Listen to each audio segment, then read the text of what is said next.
Muted.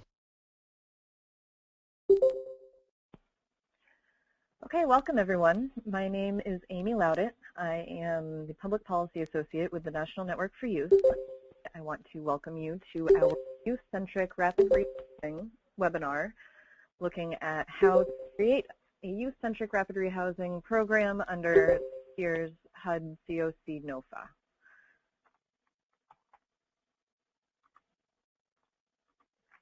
So a little bit about us.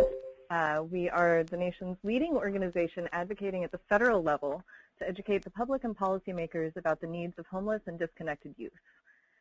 We are a membership organization and are working towards our vision of a world where vulnerable and homeless youth can escape the dangers of the streets and access safety and youth-appropriate services, hope, and healing. So a little bit about where we're going today. We're going to do a quick NOFA overview. I'm going to cover the push towards rapid rehousing and a basic summary of what rapid rehousing is. We'll go into a little bit of the components of rapid rehousing under the HUD COC regulations. I'll talk a little bit about housing first as a priority under this year's NOFA, and then we'll take a look at successful rapid rehousing programs. Those will be presented from Pathfinders in Milwaukee, from Tim Bach, and Lighthouse Youth Services in Cincinnati from Jeffrey Hollenbach. We'll then take a look at some useful resources that you can use while putting together your project application. And hopefully we will have time for questions. If we run out of time at the end, fear not. You can always email your questions to me directly, and I will get back to you as soon as possible. For questions, I'm going to leave everybody muted as far as housekeeping is concerned. I'm going to leave everybody's phones and microphones muted, so please use the chat box that's in your control panel on the right-hand side of your desktop. These slides and the recorded webinar will be available on our members section of the National Network for Youth website. If you are not a member, you can still access the slides, and I have another exciting resource that I will talk about towards the end. So what is the NOFA?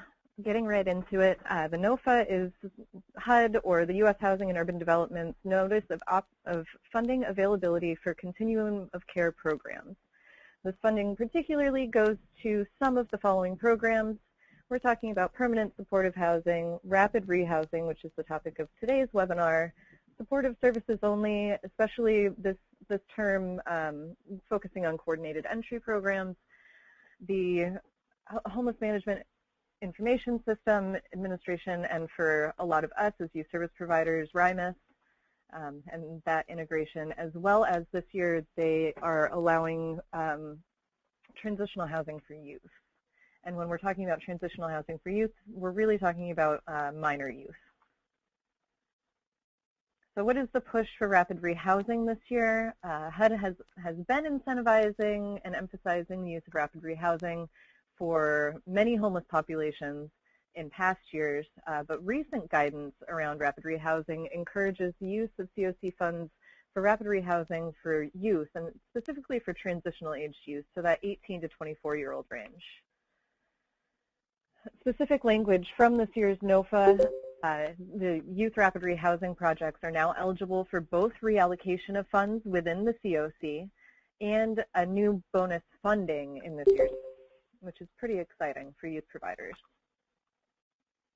A basic summary, rapid rehousing places a priority on moving a family. For us, we're looking at young parent families or that transitional age youth group experiencing homelessness in permanent housing as quick as possible. Possible isn't necessarily defined, but really what we're talking about from guidance and other kind of documents that have been released, we're talking about ideally within 30 days of a client being homeless or entering a program such as an emergency shelter. So rapid rehousing has three main components identified by Housing and Urban Development. Those are housing identification, rent and move-in assistance, and case management services. And we'll go into a little bit more of those and some examples of funding under each one and what that funding can be used for. Each rapid rehousing site is required to provide all three of these components. However, they are not required to provide all three to every client.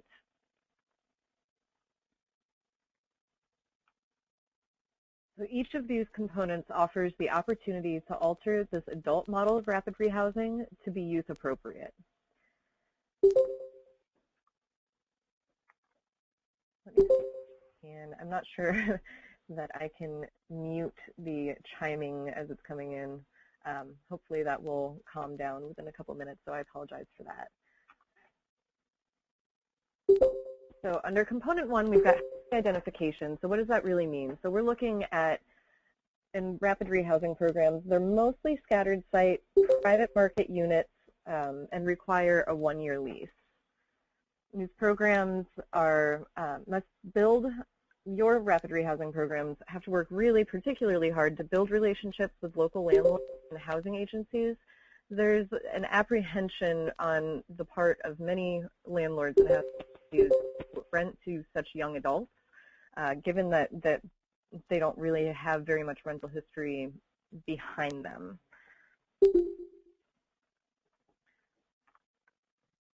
So taking into consideration what the participant wants is really crucial here. We want to ask the youth when they come in if they know of a neighborhood that they want to live in, and then look and see if we have relationships with landlords or housing agencies within that neighborhood. We also want to leave open the possibility of youth moving in with roommates. However, there are some things to be aware of. If you're going to go the roommate route, a youth may need some help navigating how to pick an appropriate roommate, for example, and get them to start thinking about some issues that may come up.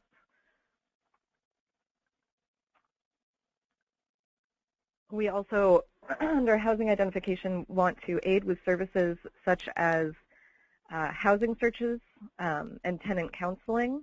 So again, making sure that we are really picking the best neighborhood, picking what is helping the youth to pick what is most appropriate for their situation and their goals.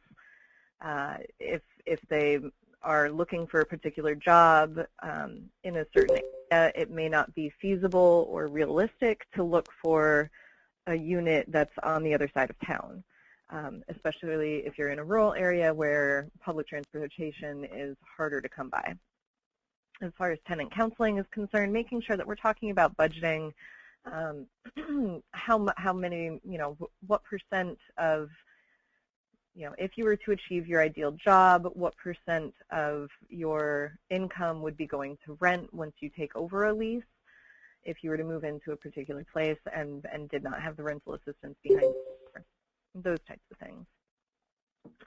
So looking at rent and move-in assistance, so the funding that's allowed for this component, first and foremost, we want to evaluate the youth and see if we're really looking at short-term rental assistance, which is up to 3 months under the COC programs, or medium-term, which can be anywhere from 4 to 24 months.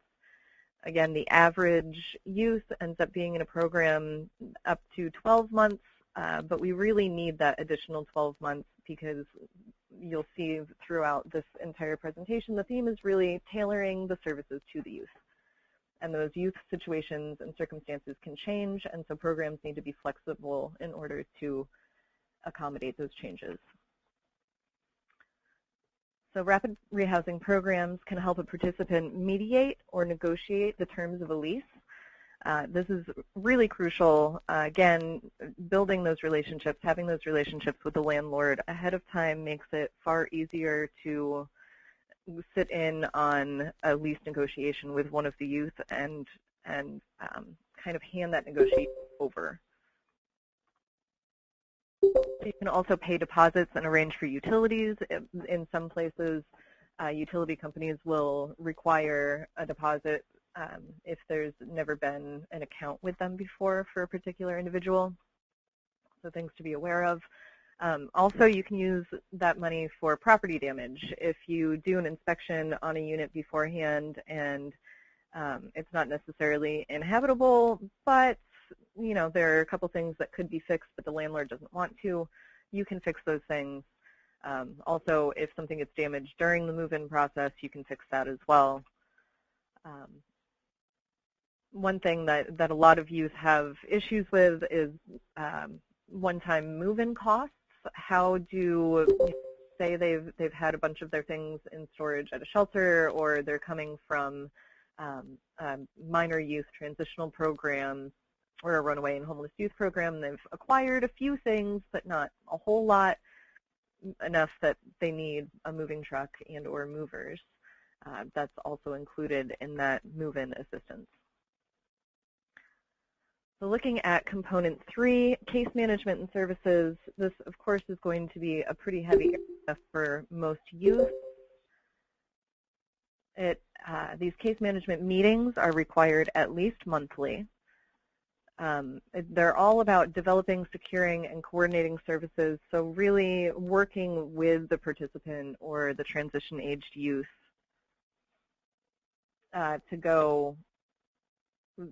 to sit down and really decide what services they need, what services they may have tried in the past and didn't work for them, creating options and allowing them to really kind of mold their own individualized service plan. So also monitoring progress and evaluations. So at those monthly meetings, maybe looking at short-term goals and saying, okay, what steps have we taken to achieve those goals in the past month, and where are we? If a goal has been achieved, do we move forward? What would be the next steps? Providing referrals to other providers.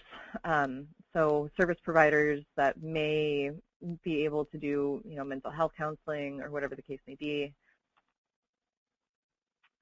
Individualized housing and service plans, including a path to permanent housing. So as I was saying before, that individualized service plan, but also individualized housing. So really taking the opportunity to sit down with the youth and say, okay, this is where you are now. This is the unit that you're in now.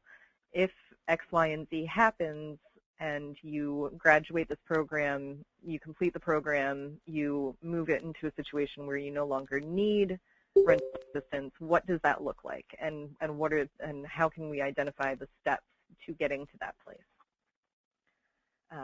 Ongoing risk assessments for those that are fleeing dangerous situations. So those dangerous situations including domestic violence, dating violence, stalking, and of course one of the big focuses for our population, human trafficking. And then, as I was saying before, really it's all about creating those options.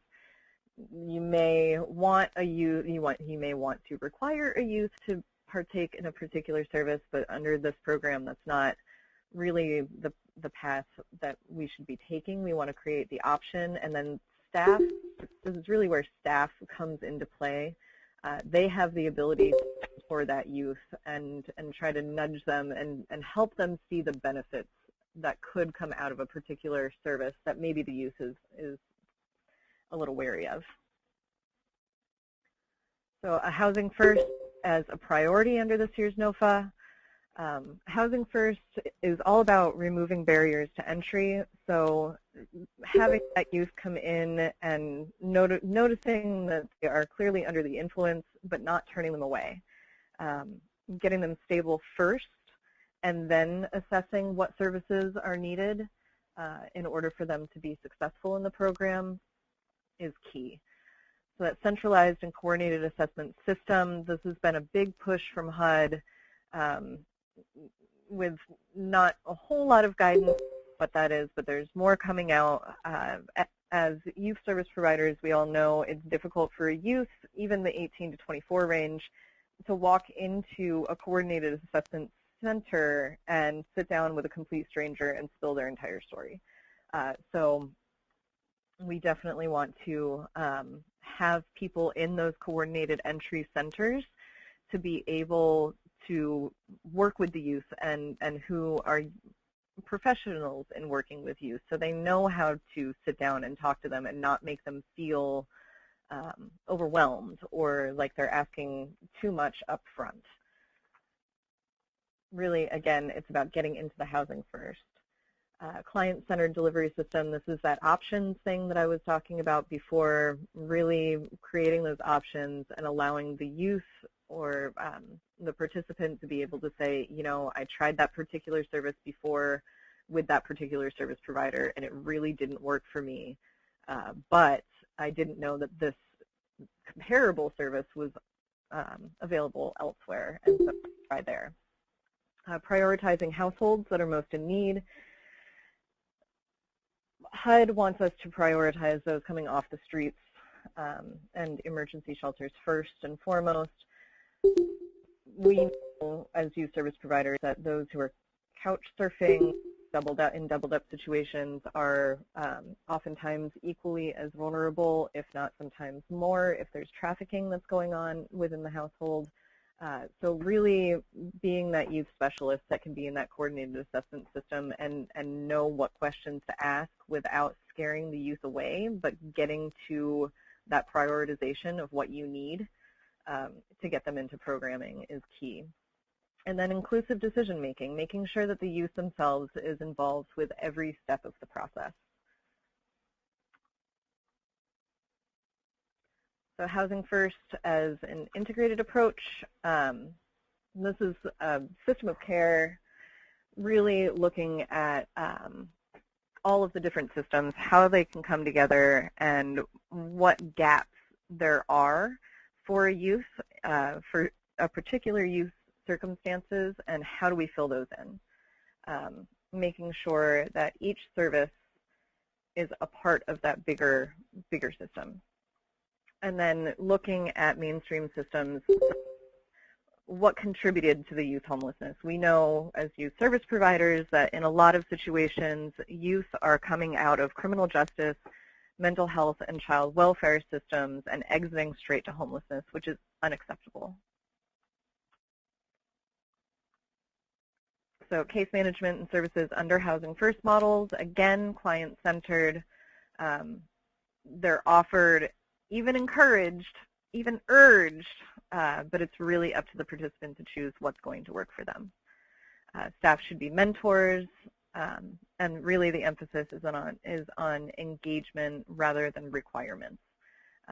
Incentives can be given to the youth to engage with a particular service or programmatic structure, but really we allow them to choose that as opposed to requiring them to do that. It helps them be empowered and take ownership over their individualized service plan. And then flexibility is crucial. As I was saying before, needs change, and our services that we offer need to meet those needs. So with that, I don't want to spend any more time talking about overview stuff. I would really love to get into the nitty-gritty. So just some overarching ideas. Programmatic action step that's going to be throughout all of this, repeatedly evaluating and assessing the needs of each transitional age youth client throughout the entire program is really, really crucial. As we were saying, those needs are going to change, and we need to evaluate, reevaluate, and assess them every step of the way. Remembering the goal is to provide the level of support that each unique young person needs, and no model is a one-size-fits-all. Each unique young person, one may need more of the, one may need more housing stability services, while another one may need more case management. And so making a program structure that everybody falls into the same buckets really isn't going to work. You're really setting youth up for failure by doing that. So again, no model is a one-size-fits-all. I would like to now introduce you to Tim Bach, who is the President and CEO of Pathfinders Milwaukee, which is a nonprofit organization that provides housing and shelter, education, family engagement, and youth empowerment services to runaway and homeless youth and young adults. We're also going to hear from Jeffrey Hollenbach at Lighthouse Youth Services, and he is the Vice President of Children, Youth, and Family Services at Lighthouse Services in Cincinnati.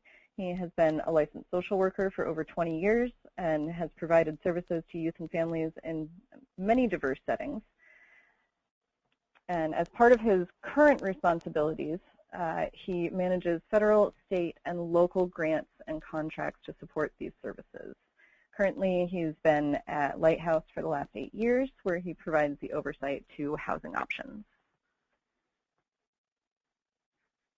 So with that, I will turn this over to Tim Bach to talk about what they are doing in Milwaukee. Just one second.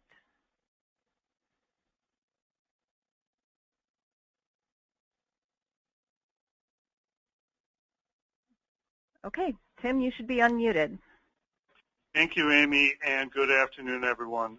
It's really my honor to be able to share with you some of the lessons we've learned here at Pathfinders in Milwaukee regarding what we have found to work and sometimes what hasn't worked in trying to provide supportive housing and rapid rehousing for our population of young people, which are transition age youth, ages 18 through 25. So in just a moment, I'll be sharing a little bit more about our Q-Block program, which is the primary vehicle for our supportive housing and rapid rehousing.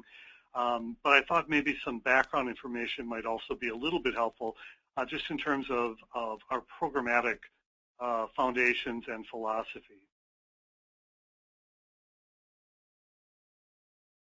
So a comment that Amy made earlier that I think is really important, that we have found to be quite valuable in our approach to housing services for transition age youth, is that our rapid rehousing efforts are embedded within a housing first philosophy.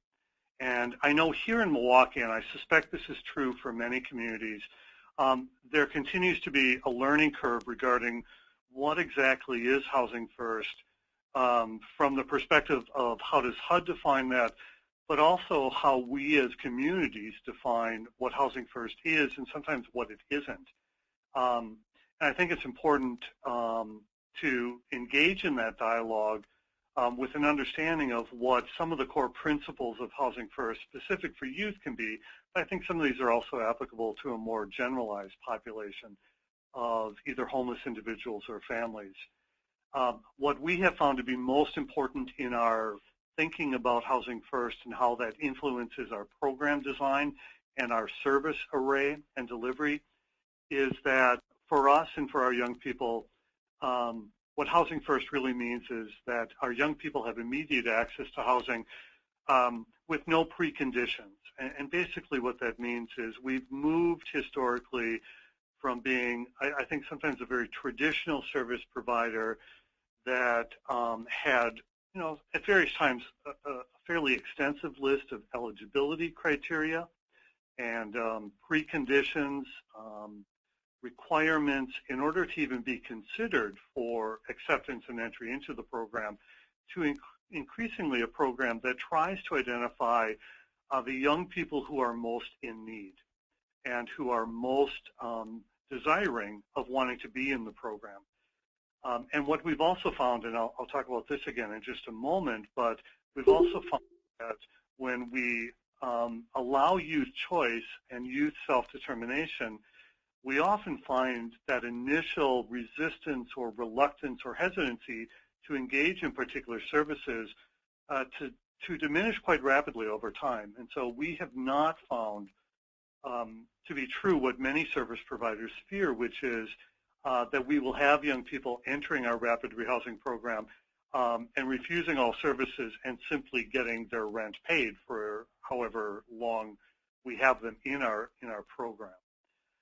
I think part of the advantage we have as a longstanding RHY provider is that fundamental to the work that we do is a positive youth development orientation.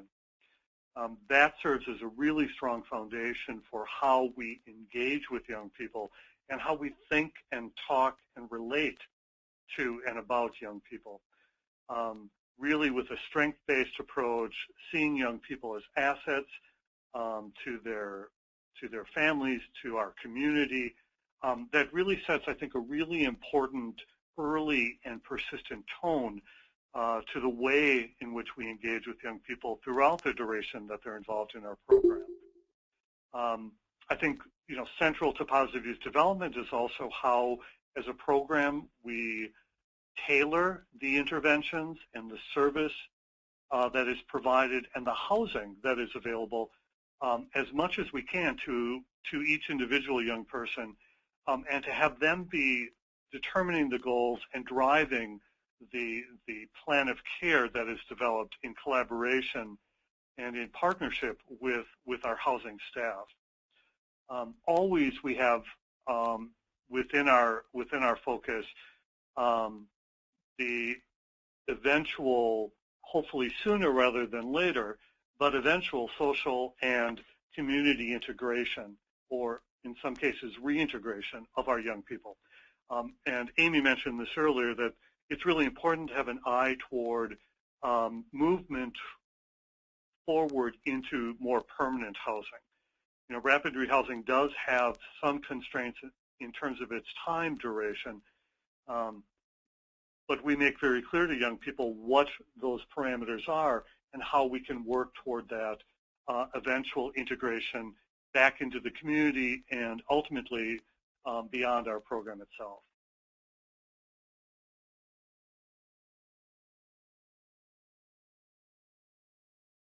Amy, next slide. Thank you.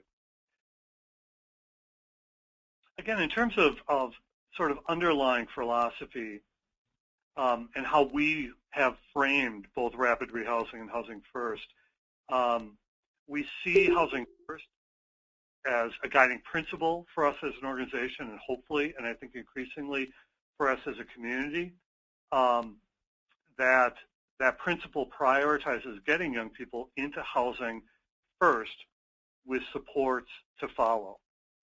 And that for many organizations, including us several years ago, was a reversal of how we traditionally approached our work, whether it be adolescents or transition age young adults.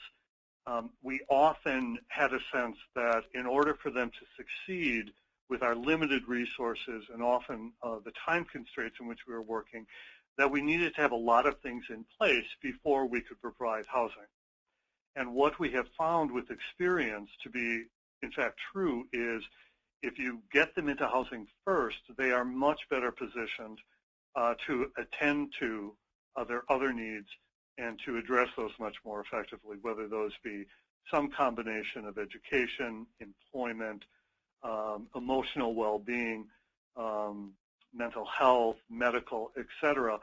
If they are trying to get all of those attendant needs addressed first while they're dealing with high levels of vulnerability, potential for exploitation and trafficking, and housing instability, it certainly, when you think about it, I hope makes sense that if you can address the basic needs for housing first, they will be much better positioned to attend to those other important but also ancillary needs. In terms of philosophy, again, we believe that all youth deserve housing. There are not some youth who are more deserving of housing than others. And again, that if they are homeless or have high rates and long histories of housing instability, that they will do better and recover more effectively if the housing comes first.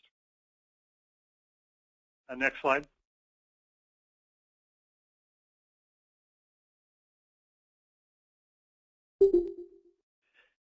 Hopefully some of this will be very familiar to those of you who have a history of working with runaway and homeless youth, but I think it bears repeating because we have certainly found these to be critical elements to our ability to be effective with a fairly high percentage of the young people that we serve each year. First and foremost is the delivery of services need to be embedded within a trauma-informed approach. if we fail to recognize how extensive, how significant the trauma is in the lives of our young people, and how behaviorally, as well as from an engagement perspective, that trauma can impact how young people present themselves and relate to us. If we fail to recognize that and then accommodate that in trauma-informed ways, we really will not be particularly effective, and we will see, I think, really high rates of disengagement, disenrollment, and a failure to sustain well-being and housing. I think within that trauma-informed framework, having an array of services that are either provided within your organization or readily available through your partnerships and networks within your community, and hopefully through your relationships with your fellow continuum of care providers, there needs to be a robust array of services. I think this is true for many populations of individuals needing homeless support, but I think it's particularly true for the young people and the transition age youth that we are serving. Again, going back to a positive youth development framework, we have found it to be critical that youth have active involvement and influence in how we design our programs, how we deliver those programs, and that we have an eye for how we can create and nurture leadership opportunities for our young people as they move through and access services. And I think that really hopefully goes without saying that that doing so really demonstrates how much we as an organization value youth engagement. And next slide.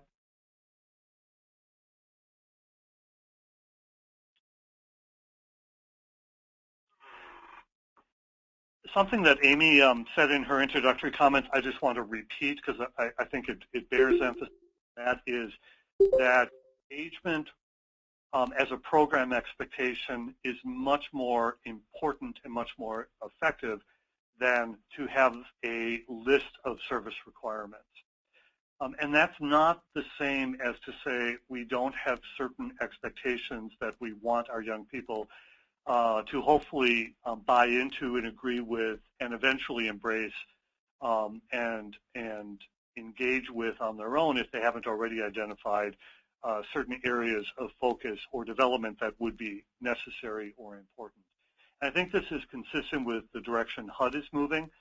And I know it creates some stress and some anxiety and some challenges for us as providers who sometimes are very used to having certain service requirements that come with continued involvement with our various services and programs. But again, to emphasize and repeat something Amy said earlier is that, you know, assuming that one size will fit all young people, meaning one program with one inflexible and rigid structure will be able to meet the needs of a very diverse group of young people, is not an effective way of engaging and assisting our young people. I think part of that is to be flexible as best you can with your time limits, and to recognize that the developmental need for young people to test rules and limits will present itself. And if it doesn't, that's telling you that there isn't really good engagement, I think, on the part of young people with your program. We need to recognize and respect that young people developmentally are at a point where the testing of rules, limits, expectations is part of their journey, and how we can structure a program to be able to flex and respond appropriately to those testing of rules and limits, I think is really important. How we match a young person's level of responsibility, how we align our own expectations with an individual young person who has a very specific set of skills and developmental abilities is also, I think, really important. But to not limit ourselves and thereby limit our young people to what they come into the program with, but still to give them healthy challenges and opportunities to grow and develop as they make progress within the program. Celebrating both small and large accomplishments we have found to be really important, and to not take for granted some of the milestones that young people experience that may not be typical relative to their non-homeless peers, but are incredibly meaningful in the experiences of our young people. A holistic approach addressing a young person's total well-being, I think, is also important, whether that be encouraging and supporting critical thinking, something I think we know very well, the importance of developing both vocational and life skills, and addressing their health needs is as important as some of the on-the-ground work that we do. Next slide.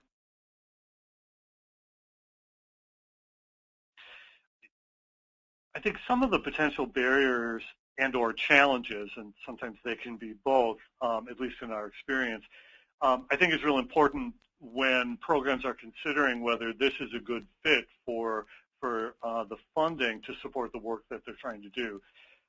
Certainly, I think there is a challenge inherent within the time-limited financial assistance that exists within rapid rehousing. And the differences that we have learned need to be taken into account when that rapid rehousing is coming from the Emergency Solutions Grant funds, or whether it's coming from the COC's supportive housing program. And just to give an example of that, within our community COC, the designation and distribution of Emergency Solution Grant funds under rapid rehousing is even more time limited than it is under the supportive housing program through the NOFA that is now released, so that communities and continuums will be applying for. So I think recognizing the time limitation and how that doesn't fit necessarily very well with the developmental and skill acquisition needs of our young people is really important to take into account. That for many young people, they need more, not less time to successfully transition into independence and adulthood. And so I think for our program, one of the things we have found to work well is by weaving together some additional funding sources beyond or besides those that come directly from HUD. That has allowed us to correlate the time that a young person needs services and housing support with what a particular funding source, and in this case HUD, may or may not allow. Next slide.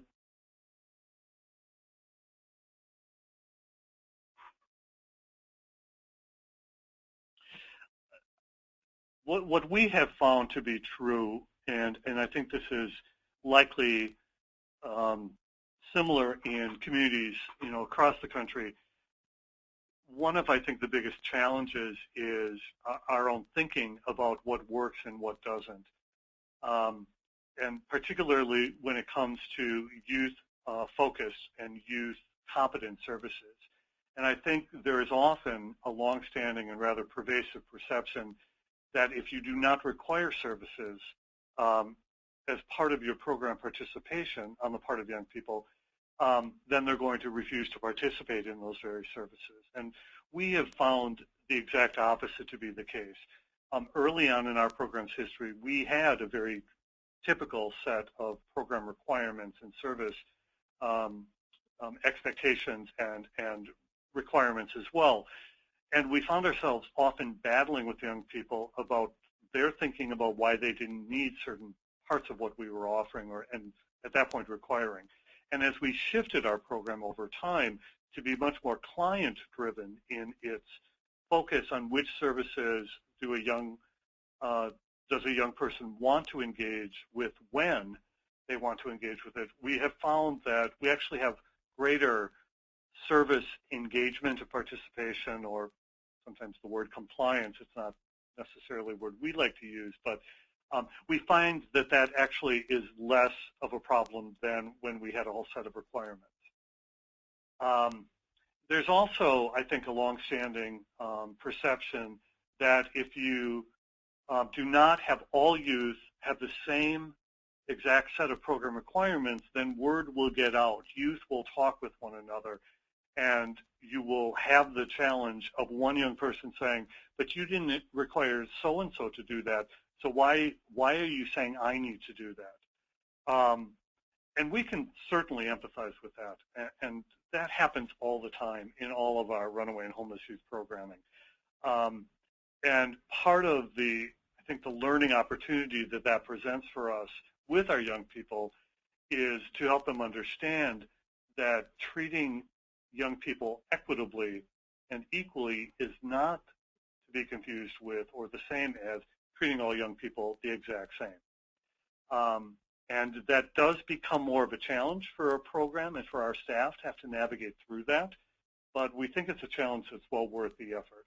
Because again, it tailors the services uniquely and specifically to each of our young people, and to be fluid in the availability and timing of those services.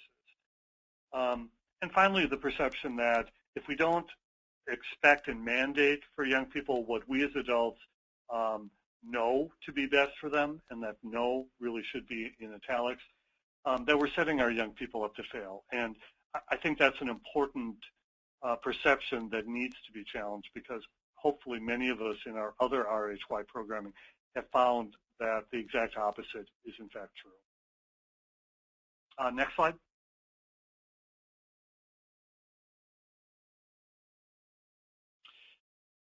So I mentioned our Q-Block program as a potential model for rapid rehousing using a housing first philosophy.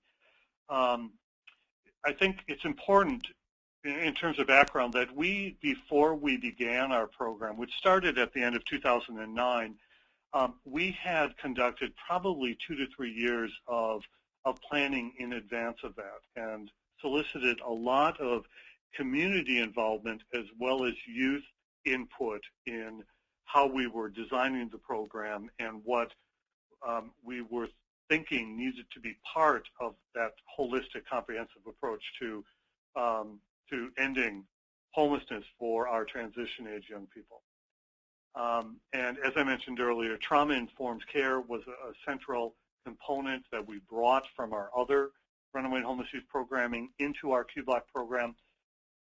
And we really did our homework in terms of what seemed to be the best practices that existed in other programs in other parts of the community and the country, but then also, again, what youth through surveying and focus groups were telling us they did or didn't want to see in terms of a program design and in a resource base.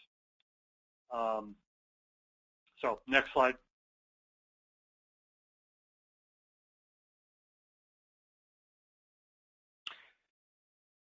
Something that we continue to be challenged by and struggle with a bit is in the history of our program, which started, at least in our thinking, as a small-scale pilot program with up to about 5 young people, really to sort of test our thinking and our program design, but which actually, when it was implemented, was given a pretty big push through the introduction of the American Recovery and Reinvestment Act and the Homelessness Prevention and Rapid Rehousing funding that became available suddenly. And so we thought we were going to start with 5 youth. We ended up going full bore with 25 young people, with 1 case manager and 1 housing navigator. One of the things we learned was to do intensive case management that was skewing a little bit high in terms of the caseload, although we were able to be pretty effective with a 2-person team. And when we first started, we had early work devoted through our housing navigator to building a rather large network of participating landlords, because our intent was to have a wide variety of housing options and resources available to our young people to allow as much choice as possible. What we found, though, over time was that became incredibly difficult to sustain without sufficient resources to continue to invest in mediation and landlord relationship building, And we had some landlords that we found really just were not particularly well positioned to work particularly well with transition age youth. This is a difficult population, as Amy noted, in many communities to find appropriate housing, and landlords willing to work with youth who maybe have no rental history, or if one exists, it often is not a very positive demonstration of success being a good tenant.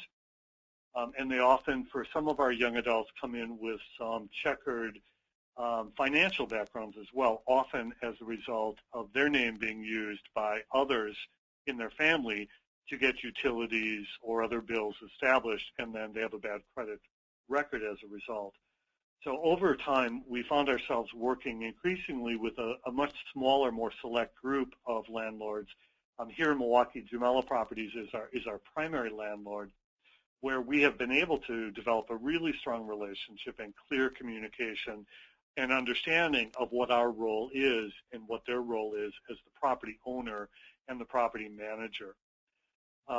And they're an exceptionally strong landlord who has actually sent many of their staff to learn more about Housing First and trauma-informed care and practices. And we think that speaks volumes as to their investment in working with not just homeless youth, but a variety of populations of homeless individuals and families. The downside to that is we don't have as many properties in as many parts of our community as we would like. And so we're actually now moving back in the direction of trying to build up our inventory of housing resources and expand our network of landlords, probably not as big as we initially had it, but a little bit bigger than what we have currently. So partnership is certainly very important. Preparation, we've talked quite a bit about how we have young people individualize their plan, individualize the actual housing that they feel most comfortable with, although I will say, Amy mentioned the point about roommates. We, early on in our program, allowed roommates or partners because we're a program that specializes in meeting the needs of LGBTQ identified young people. That's sort of our target group. That's not exclusively who we work with in Q-Block, but that's the majority of our young people. And what we found was that created a high level of housing vulnerability when we had young people either partnered in personal relationships with other young people also involved in the program, when there was relationship conflict or in some cases partner violence occurring. That created some additional challenges regarding maintaining housing. Or when we had roommates that were also not part of our program, we had very little influence over the housing stability of our own youth when they were sometimes at the mercy of decisions on the part of others that they were rooming with. So we've actually moved away from that model. We would still consider it on a case-by-case basis, but as a general rule, we try to encourage young people to look at alternative, more affordable, sustainable housing options that don't require living with somebody else. And we know that that may be more doable or manageable in other communities depending on the rent allowances. But we found it just created more problems than it resolved for our young people in our program design. We do try to weave in evidence-based approaches in building competency and skill development. The transition curriculum through Botkin is one that we have found to be particularly effective, in large part because it's a whole series of skill building on independent and living skill development that we can tailor to the needs of each individual young person. So rather than requiring all of our youth to go through a 6-week life skills development curriculum, we instead say, what do you need and what works best for you, and we tailor it on an individual and small group basis. And this curriculum allows us to do that without losing fidelity to the model. And then finally, again, Amy mentioned something that I think is really important, and that is the mentoring, the coaching, the support that we provide our young adults. We're increasingly trying to build on our Housing First model by trying to implement an employment first approach that is consistent with the philosophy that we use in housing, which is rather than wait for young people to be employment ready, can we actually get them employed and having an income started, and then build their employment and employability skills? That, of course, requires a strong relationship with an employer who understands that model. And we still got quite a bit of work to do in that regard, but that's one of our goals. And finally, as I mentioned earlier, that intensive case management and recognizing that to do intensive case management well, you do need to have a somewhat smaller caseload than what maybe some other population and programs might be able to manage. Next slide. Oh, that's our logo. I thought it would be helpful to just show some of the success in our program that we've been able to pretty consistently demonstrate. And I think it's important to note that we set the bar pretty high for our program and hopefully for our young people. But that's because our young people are setting the bar pretty high for themselves.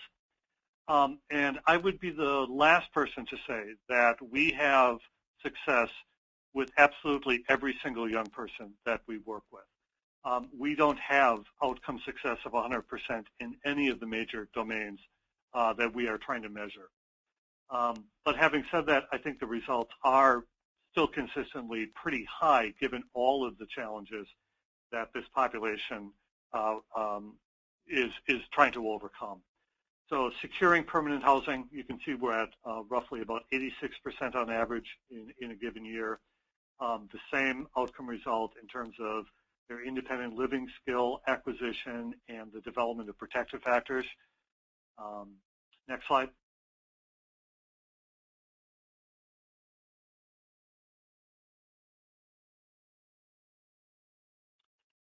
For some youth, and again, this outcome result is a little bit low, based largely on the fact that not every one of our young people has an educational or a school-related goal that they need to work on or have chosen to work on. And so, but for those who do, you know, we have a ways to go. We'd like that to be a little bit higher a level of outcome success, but we're getting there in terms of our young people being able to meet their educational goals, whether that be getting their high school diploma or GED or schooling or degrees beyond high school. We're really increasingly focusing on trade and technical school as a viable option that really fits for a lot of our young people, and really getting them out of sometimes the very strong belief that a four-year college degree is the only way for their success, in particular because we've seen many of our young people get caught up in that trap and are coming into our program with pretty high student loan debt because they got engaged in some of the for-profit community colleges that have come and gone in our community. And I know that has been true in other communities as well. In terms of employment, again, we look at that from both a living wage as well as if that's not necessarily the goal of a young person, perhaps because they have disability that is helping support them, then volunteer or internship opportunities, just again to get engaged back into the community. And then for us, the sharing of significant life milestones with their mentor family. I should mention something somewhat unique to our program is the fact that we match every one of our young people with either an individual or a family who is volunteering from our community, who is recruited and trained and then supported by our program to provide some of that social emotional connection and family of choice, so to speak, in the lives of our young people. And we think that's important, again, for both family creation and integration, community reintegration, and connectedness that can extend well beyond the point after which they leave our program. Next slide.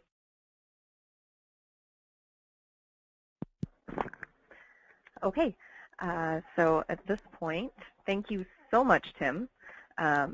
it's really enlightening to hear about how things are working in a community like Milwaukee.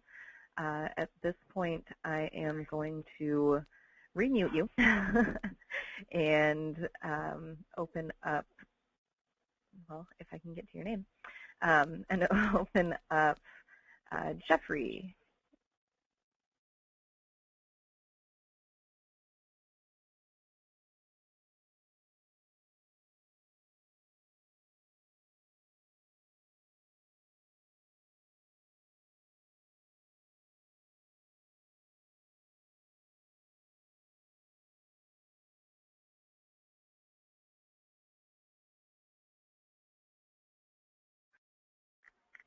Hey, Jeffrey, we need to have you put in your audio pin so that we can hear you.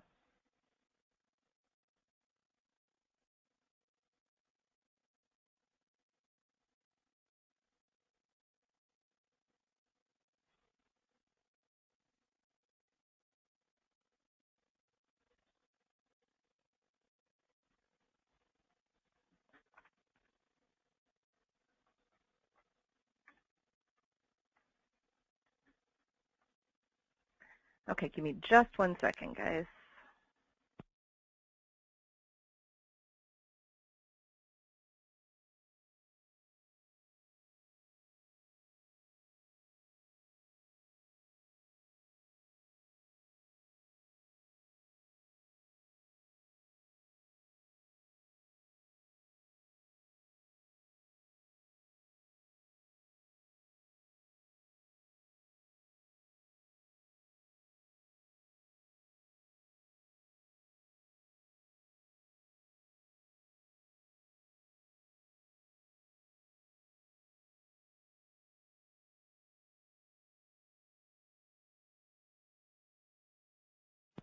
Okay, while we're waiting for that to resolve itself, Tim, I'm going to take you back off of mute.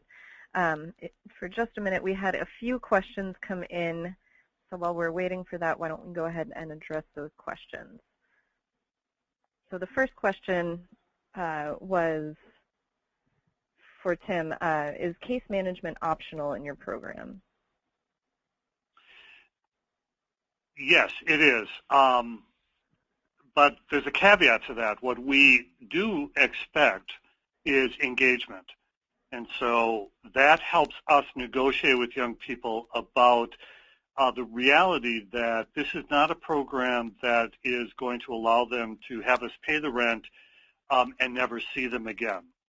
And so we try to define that in a way that works for young people. We may not call it case management, but we let young people know we will be needing to engage with them on a regular basis. And whether that's once a week, sometimes a little less often, sometimes more often, we negotiate that in partnership with our young people. Excellent. The second question that came in was, how do you deal with youth who continue to use drugs even after being in a rehab program, or youth who refuse to go to school or get a job? Yeah, that's a great question, and it comes up often. And, you know, my simple answer is it depends on the young person, but I know from a program perspective that's not the most helpful response. I think it is important to acknowledge we use a harm reduction approach to everything that we do, and so we don't have an expectation that youth should not be using alcohol or other drugs. But instead work with young people to help them better understand if they are, how's that impacting their goals and their ability to be healthy and happy and independent.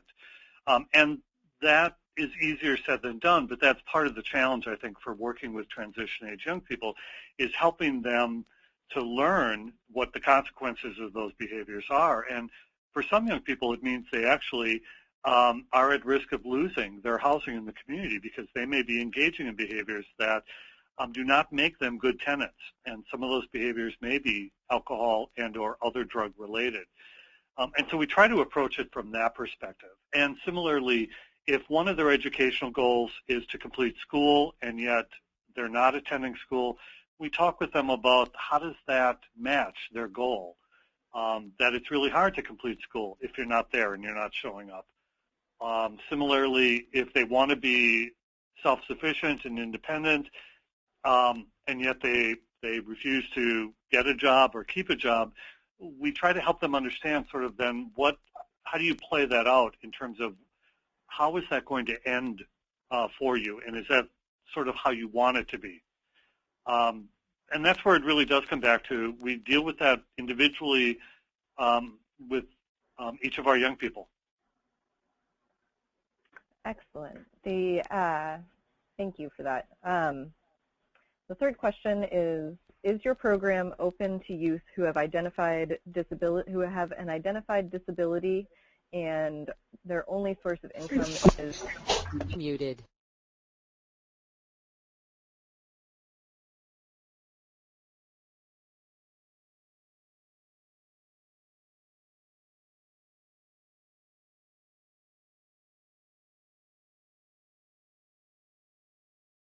Sorry about that.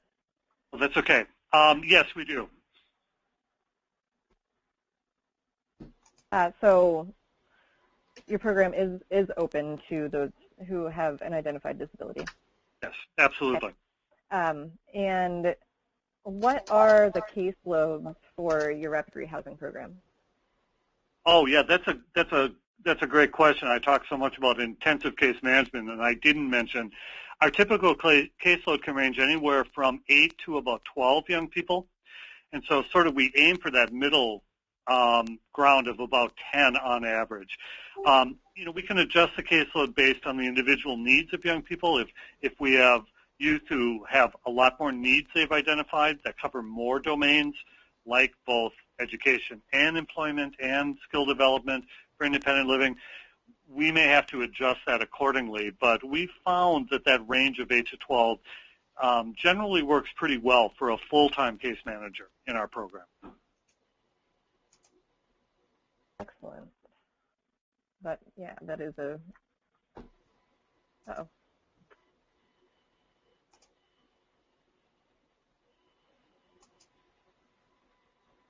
Can everybody still see my screen? We appear to be offline.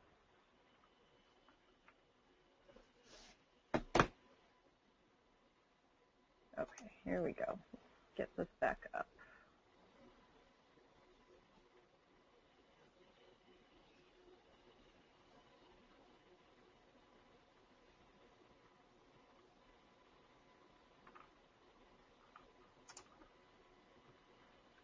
While we're doing that, the next question was, what is the average length of stay for youth in your supportive housing programs? That's another great question, and I should have mentioned early on when we developed the program, when we were a little less intensely focused on individualized services and more programmatic structure, we said young people could be in our program for no more than a year. And we learned pretty quickly that having that rigid sort of aging out or timing out really did not meet the needs of our young people particularly well. And so we have a lot more flexibility, and part of that is due to the flexible sources of our funding. So as I mentioned earlier, rapid rehousing under HUD has some very clear time restrictions. But because we have some philanthropic support, we can actually extend, if needed or as needed, the duration of program engagement depending on the needs of a young person. I would say most of our young people do still average about a year's time before they're feeling ready to launch on their own and be independent and successful. We've had some young people who have actually been able to do that within the first 4 to 6 months. And so if they are ready to exit sooner, that is perfectly fine. And we've had some people who have either been in for now approaching about 18 months, as well as some young people who exited and in a whatever period of time did re-enter the program. And so their second go-around turned out to be much shorter than their first, but we don't say to young people, well, you've already been in our program, so you're ineligible for further assistance. it really is more determined by do we have an opening on our caseload. Wow, okay. So a follow-up to the drug problem question was, do you take people out and let them return later? And if so, how does that work? I'm not sure I understand the question about taking them out. If a youth exits the program, as I just mentioned, if they find later on that they'd like to return, we've certainly considered that, and we've had probably in the history of the program maybe 3 or 4 young people come back into the program at a later date, and frankly we're much better positioned in their second go-around. For Jeffrey Hollenbach, he's having problems dialing into a webinar that's live. Sorry. We've got somebody else on the line. Thank you. Okay, there we go. Sorry about that. Okay, the next question was, what percentage of youth being housed are zero income at move-in? At move-in, almost 100%. It is really the exception that we have many young people with some employment or income. Now, if they're on disability, that certainly would be a source of income coming into the program, but the actual percentage is fairly low. And part of that is intentional. We decided early on that we were not going to have any sort of employment or income eligibility requirements, which I know some other programs have chosen to do, often because they feel they have such a short period of time in which to work with young people that they sort of want to have youth with some advantage to maximizing their capacity to be in the program. But for us, that runs contrary to our belief that we need to work with those most in need and usually those that are hardest to serve. So the percentage that come in with some income is relatively low for us. Okay. Let's see. Another question was, how is your Q-Block program funded? One of the assets that we have found in our funding base is that we have a grant from our local United Way. And that for us has been exceptionally flexible funding in terms of how we are able to use it. As I mentioned earlier, that's a particular funding source that allows us to tailor the duration or sometimes the extension of housing support beyond what might have been allowed under HUD's rapid rehousing time limits. And it also covers some of the costs that with some of our other funding have been ineligible. You know, we struggle a bit with not finding the housing for young people, but once they're in, furnishing it and resourcing it. And so some of our other funding from private donors or some of our city funding support gives us greater flexibility. From a program management perspective, it becomes a little more challenging to account for blended funding streams. But we think that additional challenge is worth the flexibility that multiple funding streams allow us to have within the program itself. Excellent. Thank you so much, Tim. We've kind of got Jeffrey. We're going to see if this works. So at this time, I am going to turn it over to Jeffrey Hollenbach from Lighthouse Services in Cincinnati. Okay, thank you very much, and I so apologize for that. I'm not sure what happened. I will try to be quick in my comments. It's interesting, our HUD programs, rapid rehousing programs, just finished a year, so I was actually able to go and talk to some staff, kind of do a year-end review, and was able to get from them some of their top challenges that I thought I would share. And some of those top challenges are, one is the length of participation expectations for rapid rehousing.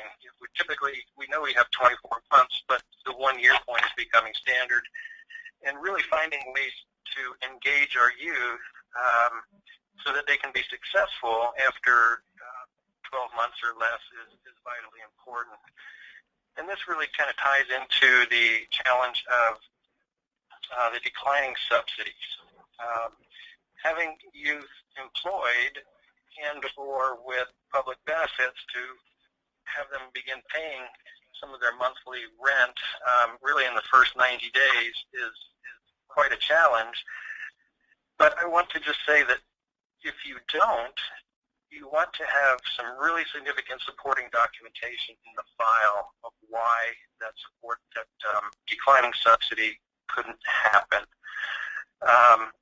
Declining subsidies are also difficult to forecast and track because of all of the issues that you have with their employment.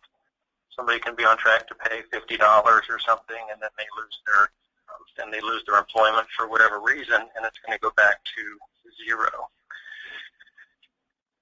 One of the other real significant challenges that we've been facing is school versus an employment-first approach. Most of our youth haven't finished their high school education and envision themselves doing so and would like to do that first. But because we don't have the luxury of time to enroll them in a, whether it just be a short-term GED program or post-secondary education, we have to try to set with them their employment goals first and then encourage them once that is successful to go back and help them to enroll in any educational endeavors that they want to. I think that is a bit of a culture change for us when, with youth, we want them to be marketable, and one of those most marketable markers is having an education. I know Tim has talked a lot about having a large bank of landlords, and that's vitally important. And it's also important that they are appropriate apartments. Because of the barriers and some of the histories that the youth come to, there are some landlords who, we've heard the term slumlords. Well, that's clearly the case. We'll rent to our youth, but the apartments are substandard. And we also need them to be in apartments that they can afford after they've exited the program.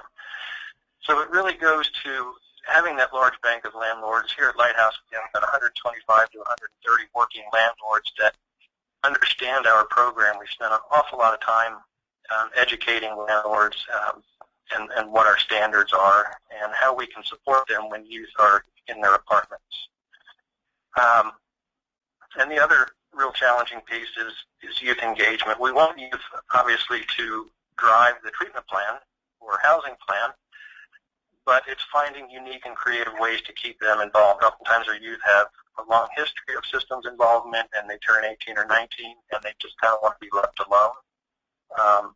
And so it's really incumbent upon case management to be creative and engaging with those youth. Go to the next slide. I'm sorry I'm rushing through this. I want to be respectful of everybody's time.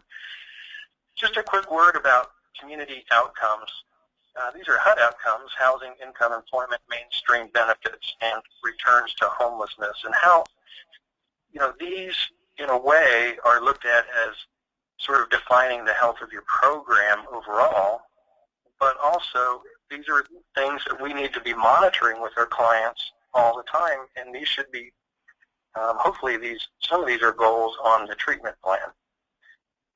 The idea that somebody can spend a year in a housing program and exit to a non-positive housing result does, at least in our community, does raise some flags, and for good reason. There's a lot of time and intensive work and financial resources that go into that.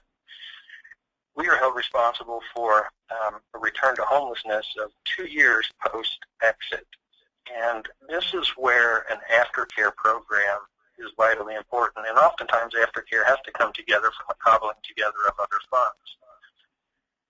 And we've used us quite a lot for aftercare.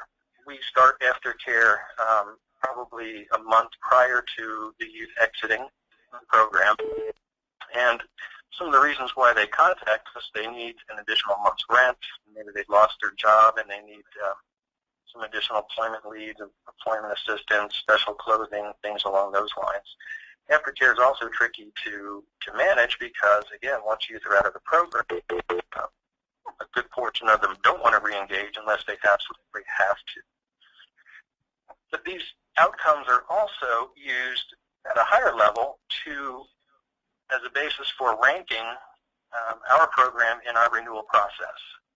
So we compete against all other rapid rehousing programs in our continuum, and obviously if our outcomes are low, we could be scored out. So it's important both at the individual service level and at the higher level program level that we watch our outcomes and we're aligned with at least the HUD baselines. And we can go to the next slide.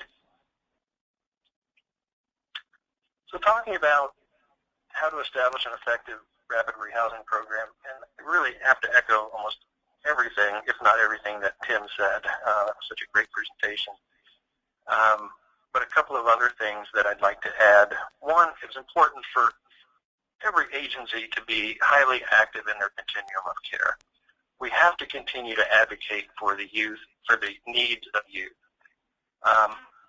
Youth do have some very unique needs and challenges, and most programs that serve particular populations will say the same thing. There are opportunities to be involved in subcommittees and other opportunities to be involved in writing rules and procedures.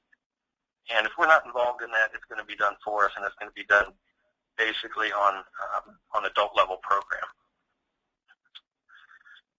Tim talked a lot about housing first. There's really two pieces here. One is the idea that we don't want to just choose youth who have minimum barriers and minimal needs. We want to choose everybody, and we want people to come into our programs as quickly as possible. So one of the issues here that we have faced is having apartments available at a moment's notice. While we have a large bank of landlords, and that certainly helps, there's some other little nuances, especially in having our apartments inspected. Inspections are expensive, and inspections can take a lot of time. And while we're going through all of that work, the youth is still in shelter or on the streets. We've been lucky enough to contract with a private inspector who's able to do inspections in the evenings, weekends, and oftentimes at a moment's notice. And that's been really helpful. And if an apartment would fail an inspection, it's going to take even more time for the landlord to potentially make repairs, if they even want to make repairs.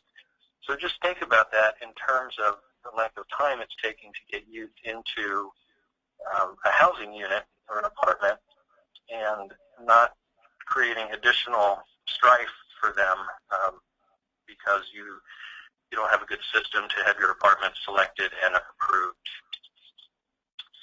Go to the next slide, please. Good. Okay. Case management is obviously the key to the success of the youth exiting to a positive, sustainable, permanent housing outcome. We believe very strongly that the youth needs to be our partner in developing a treatment plan. And we believe kind of our tagline is every day counts, where we plan for exit at intake, but when the youth enters our services, we provide a number of assessments. We provide an annual Memorial Life Skills Assessment, a level of care assessment, and the CANS, the Child and Adolescent Needs and Strengths Survey. From this, we're able to engage the youth in any adjunct services that he or she may need very early on. And the relationships that we have with those services are such that when we refer a youth, they're able to be wrapped up in those services very quickly, sometimes 24, 48 hours if that's what we need to have happen. The longer a youth might be in housing without services in place, the longer that youth potentially just could be languishing without proper care. Obviously, having a system to access mainstream benefits is vitally important. Youth need that assistance, and need that assistance very quickly. It can be a long and cumbersome process. We're lucky enough to actually have still in test mode, but have something through our HMIS right now that will streamline the process. In terms of employment, Tim was talking about employment first is absolutely fantastic philosophy, and we do also consider volunteer and community service opportunities for our youth because it really goes to additional fodder for a resume and beginning to develop the kinds of skills that they will need to obtain and maintain employment. And as part of case management, I think we talked about being creative in case management so that the youth will stay involved. We have set up some things where youth can have some peer interactions, group life skills, for instance. It could be a parenting class or employment skills class where youth are challenged to find a job and are given a small stipend, small reward for who's the first one or second one to become employed. And boy, that has been so positive for the groups of kids that we've done that with and have multiple groups planned for the next year. Also, if we can jump to the next slide.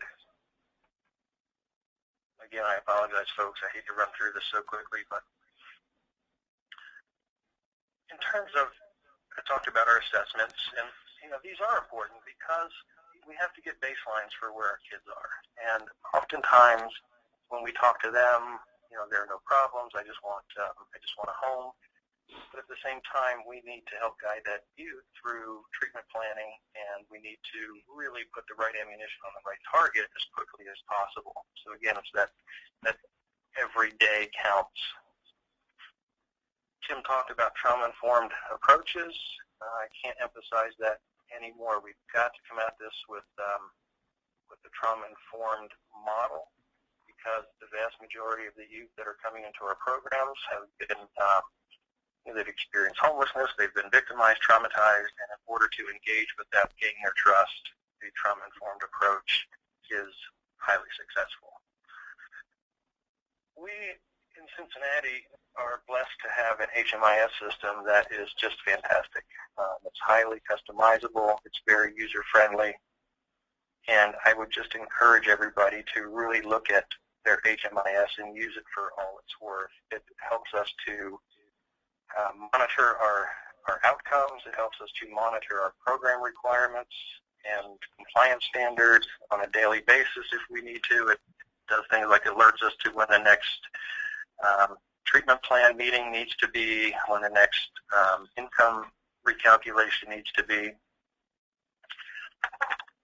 So I just want to hit the HMIS again. It's just such a valuable tool for us.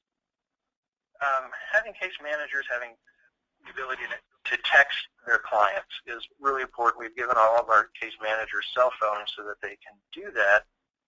But a word of caution is that we don't want texting conversations to take the place of office visits, home visits, or lengthier phone conversations where we can really gauge where the client is. And sometimes, quite honestly, we slide down into that. And I can look at progress notes, and they've cut and pasted the text in there, and that's just not okay.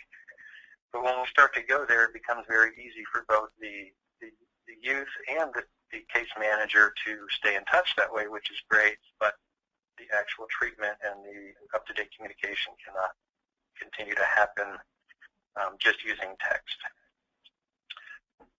There's lots of hand-holding in case management, lots of successes and failures along the way, and our case managers need to be there for all of those things.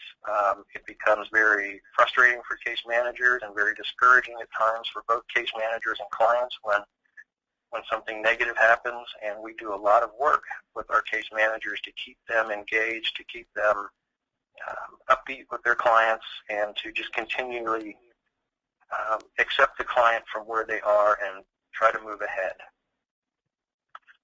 Talked a little bit about strong relationships with our internal and external service providers. We have to have the means for quick access to services.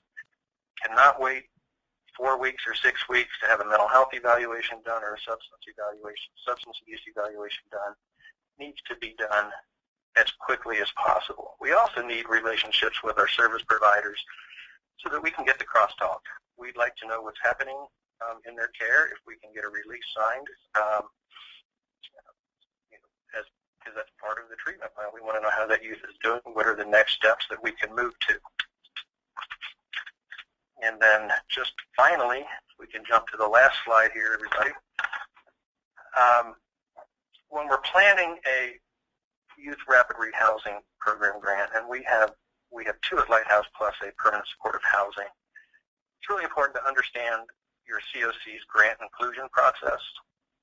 What is the application process and the monitoring process? Some of these timelines are very, very tight, especially around gathering match and leverage information, and how does all of that happen? Very labor intensive, very time intensive. You want to be sure that you're planning your apartments and your beds accordingly. This is could lead to a huge spend down issue.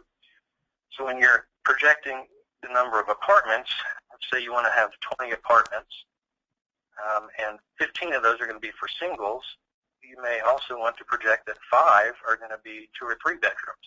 So you'd have 15 1-bedroom and 5 2 or 3 bedrooms. This is really important because obviously the rent on a 2 or 3 bedroom apartment is going to be much higher than a 1-bedroom apartment. So when you're going through this, make sure that you factor those things in. And along with, when we talk about spend down, I think it's really important that you have a mechanism to track on a monthly basis how much rent you're actually spending.